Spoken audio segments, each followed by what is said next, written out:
So this question is asking about dividing your time between different topics and different modules having exams. So where do you start and what do you focus on? So it's important to make a revision plan, and that will make things more manageable.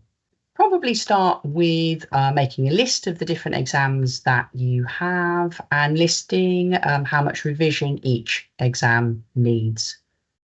And then you can start to write about how much time you want to spend on each of those exams, and then do a bit of background reading for each of those areas. And then once you've got that information together, you can start to break it down into manageable chunks.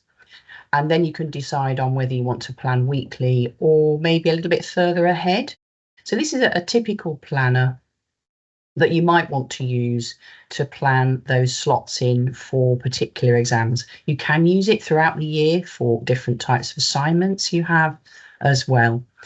But we have our own time management weekly planner, which you can access from our academic skills site. But there's also up on screen here another sort of planner from a different university here, and the link's there if you want to have a look at that. But this blocks out in colour the different subject areas. So you could do something similar with days of the week and take that through into different weeks or months and highlight those different areas where you have different exams. Importantly, though, it's always making sure that you've incorporated any social activities in there, obviously resting, relaxing, and also just some empty blocks where you're just taking time out. It also helps if you find out what type of exams you're being set. So you might have essays, you might have short answer exams, or you might have multiple choice. So you can find those out from your Blackboard site for your course. Look at the marking schemes as well, how many marks do particular pieces of work or exams carry.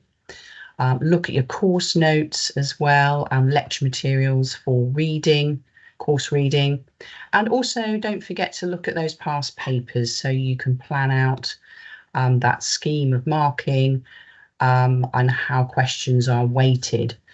And also have a practice, just do a practice run of some of those papers, and that will make it seem much more manageable when you get into the exam. We've got lots and lots of tips on our revision on our revision pages and our preparation and planning pages for exams. Some of those can include things like flashcards, mind maps, where you're plotting out the subject and then the connections with that subject to others, bringing them together in a visual way. You might want to use flashcards for recording things like dates and times and facts, or depending on the subject that you're revising. But you also might want to work with your friends or family and pretend you're teaching them as well. And that makes it a little bit, it will sink in a little bit more, the processes, and make it a little bit lighter for you talking to others, or even recording yourself going over that exam topic to help process and understand that material.